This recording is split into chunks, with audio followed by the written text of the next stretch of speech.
आज का वचन। पहला पाठ कलोसियों के नाम संत पौलुस का पत्र, अध्याय 3 पद संख्या 1 से 11। यदि आप लोग मसीह के साथ ही जी उठे हैं, जो ईश्वर के दाहिने विराजमान हैं, तो ऊपर को चीजें खोजते रहें। आप पृथ्वी पर की नहीं, ऊपर की चीजों की चिंता किया करें। आप तो मर चुके हैं, आपका जीवन मसीह के साथ ईश्वर में छिपा हुआ है। मसीह ही आपका जीवन है। जब मसीह प्रकट होंगे, तब आप भी उनके साथ महिमान्वित होकर प्रकट हो जाएंगे।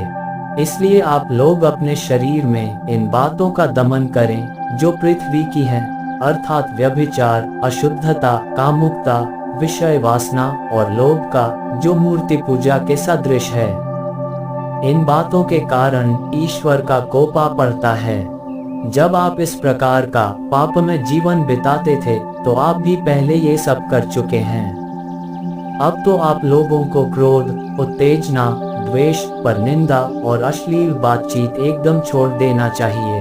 कभी एक दूसरे से झूठ नहीं बोलें। आप लोगों ने अपना पुराना स्वभाव और उसके कर्मों को उतारकर एक नया स्वभाव धारण किया है। वह स्वभाव अपने सृष्टिकर्ता का प्रतिरूप बनकर नवीन होता रहता और सत्य के ज्ञान की ओर आगे बढ़ता है, जहां पहुंचकर कोई भेद नहीं रहता, जहां न यूनानी है या यहूदी, न खतना है या खतने का अभाव, न बर्बर है, न स्कुति, न दास और न स्वतंत्र। वहां केवल मसीह है, जो सब कुछ और सब में है। यह प्रभु की वाणी है। सुसमाचार संत लूकस, अध्याय 6 पद संख्या 20 से 26। ईसा ने अपने शिष्यों से कहा, धन्य हो तुम जो दरिद्र हो, स्वर्ग राज्य तुम लोगों का है। धन्य हो तुम जो अभी भूखे हो, तुम तृप्त किए जाओगे। धन्य हो तुम जो अभी रोते हो, तुम हंसोगे।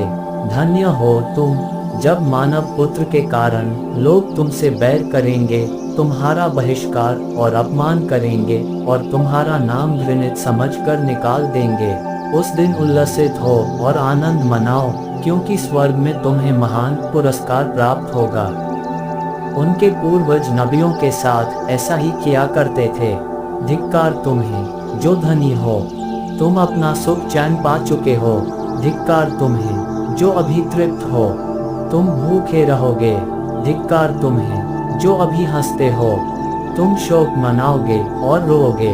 धिक्कार तुम्हें जब सब लोग तुम्हारी प्रशंसा करते हैं। उनके पूर्वज झूठे नबियों के साथ ऐसा ही किया करते थे।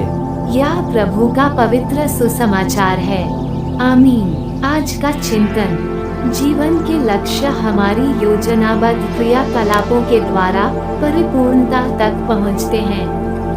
आज यीशु ख्रिस्त हमारे धरातलीय जीवन के परे जीवन के उस लक्ष्य को प्राप्त करने के लिए अपने जीवन को योजनाबद्ध करने की सलाह देते हैं, जिसकी कामना सभी करते हैं। इस धरा पर जीवन बिताते हुए हम सभी इस संसार से जुड़े सभी संसाधनों का उपयोग करते हुए सकारात्मक और नकारात्मक प्रतिक्रियाएं जाहिर करते हैं, क्योंकि ये हमारे जीवन का अभिन्न अंग है। पर आज यीशु दरिद्रता और भूख की बात करते हैं। ये दरिद्रता आर्थिक दरिद्रता नहीं, ये भूख खाने की भूख नहीं, बल्कि ये दरिद्रता आत्मिक दरिद्रता है। ये भूख आध्यात्मिक भूख है, जहां हम ईश्वर की कृपाओं और आशीषों के लिए लालायित रहते हैं। सदाचरण और दूसरों की सेवा के द्वारा हम उस आध्यात्मिक भूख को मिटाना चाहते हैं, जिसमें ईश्वर और एक दूसरे के साथ हमारा संबंध और भी मजबूत होता जाता है। आमीन।